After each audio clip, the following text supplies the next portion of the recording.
예금자 보호 한도가 결국 상향 조정되는 것으로 여야가 합의를 했습니다. 현재는 우리가 예금을 하면요 5천만 원까지 보호를 해줬습니다. 그 은행이 망해도 5천만 원, 이자 포함 5천만 원은 받았다는 뜻이에요. 그런데 이번에 여야 합의가 된 것은 1억 원입니다. 5천만 원 2배로 상향 조정했습니다. 이달 28일 본회의를 통해서 예금자 보호한도 금액도 이제 조정이 된다고 합니다. 이렇게 되면 말입니다. 그동안 참 논란이 많았잖아요. 예금자 보호한도 금액이 말입니다. 우리는 굉장히 작았어요. 그렇지만 분명한 것은요. 2015년 5월에 이게 5천만 원이었잖아요. 2001년 1월 1일부터 이게 여러분 보시다시피 5천만 원이었습니다.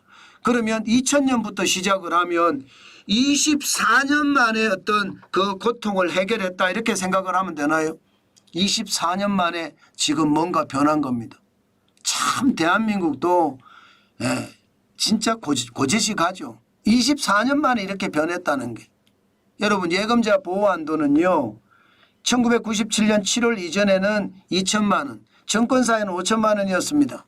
그러다가 IMF 외환위기 때 1997년에서 1998년은 전액보호, 1998년 8월까지는 계속 전액보호하다가 8월 이후에는 2천만 원 과거로 다시 회귀했습니다. 그러다가 2001년부터는 5천만 원을 올렸는데 이번에 24년 만에 1억 원을 올린다는 이야기예요. 이렇게 되면 여러분 어떤 일이 벌어질까요? 뭉칫돈이 이동하겠죠. 아마도 이동할 겁니다. 그렇지 않으면 일금융권의 예적금 금리가 올라갈 겁니다.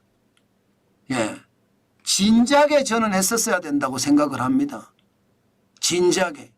아니 일금융권은 여러분 알다시피 예대 마진을 가지고 이자놀이해서 1년에 몇십 조씩 벌어서 말입니다. 그 돈 가지고 쉽게 말하면 성과급 잔치 내지는 희망퇴직 잔치를 벌이고 있었잖아요.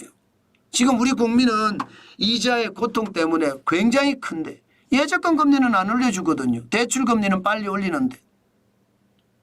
진작에 저는 이거 했었어야 된다고 생각합니다. 제가 여러분에게도 말씀을 드렸지만 이렇게 되면요. 이제 일금융권은요.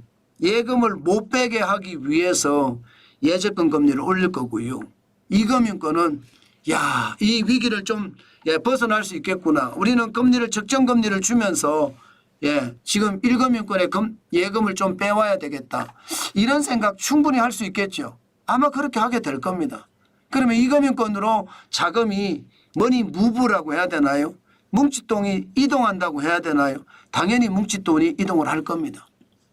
문제는 이 과정에서 큰 문제가 생기지 않을까 그런 우려감은 솔직히 조금은 있습니다. 왜냐하면 일금융권이 무조건 건전하다 이렇게 판단하기는 저는 쉽지 않다고 보거든요. 위기가 오면 그 위기를 감당할 능력이 있을까 거기에 대해서도 저는 물음표를 가지고 있습니다. 이런 상태에서 예적금의 한도를 1억까지 올렸기 때문에 아마 일금융권에서 많은 자금들이 이금융권으로 이동하는 그런 사태 그 와중에 뱅크런이 일어날까 사실은 조금 두렵기는 해요. 물론 그런 일은 없어야 되겠고 정부도 철저하게 대책을 준비하면 괜찮겠지요. 저라고 하더라도 이렇게 되면요. 일금융권에 저축할 이유가 없죠. 더 이자를 많이 주는 이금융권에 1억까지 예금자 보호가 되니까 1억까지를 이제 집어넣어도 괜찮은 거 그거는 하지 않을까 싶습니다. 그만큼 말입니다. 예금자 보호 한도가 늘어나는 것은 돈이 적당히 있는 사람들에게는 희망이죠. 진작에 올렸어야 된다는 말하는 것도 세계적으로 우리나라가 굉장히 약합니다. 대한민국은 예금자 보호 한도가 5천만 원, 일본도 우리 돈으로 하면 9,083만 원이거든요. 미국은 3억 2,575만 원이고요. 영국도 1억 5천만 원이거든요. 중국도 9천만 원입니다. 호주도 2억 1,800만 원이고 그렇게 비하면 우리는 굉장히 적잖아요. 그죠? 굉장히 적잖아요. 적어도 IMF가 권고하는 것은 1에서 2배 정도를 보거든요. 2배 정도. GDP의 2배. 그러면 여러분 적어도 1억까지는 올렸어야 되는데 예, 올린다는 건 뭐 굉장히 희소식이라고 생각합니다.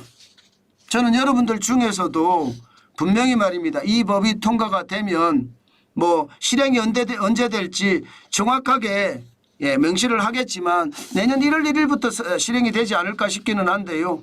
아니면 뭐 바로 실행이 될 수도 있을 거고요. 그렇게 실행이 된다고 하면 예금이자 적금이자를 좀 더 많이 주는 탄탄한 이금융권입니다. 이때 이금융권은요 기본적으로 세 가지 조건을 충족해야 됩니다. 세 가지 종족. 물론 뭐 세 가지 조건을 충족 안 해도 되기는 해요. 물론 예금자 보호한도 금액이기 때문에 예, 세 가지 조건이라는 게 부실채권이 3% 이하라는 거고요. 유동성 비율이 130% 이상. 저는 130%를 보거든요. 100%가 아니라 130% 이상. 그렇게 보고 자기자본 비율 예, 이것도 13% 이상. 뭐 대형 저축은행, 대형 금융기관하고 좀 다르긴 한데 저는 무조건 13% 이상. 그 정도 되면 좋겠다고 생각을 하는 사람인데 이 세 가지 조건이 충족이 되면 더 할 수도 있겠죠. 그러나 분명한 것은요. 예금을 많이 주는 이금융권으로 예, 머니가 무브되는 자금이 뭉칫돈이 대이동하는 그런 일이 벌어지지 않을까. 저는 오늘 그런 생각도 해봅니다. 어쨌든 잘된 일입니다.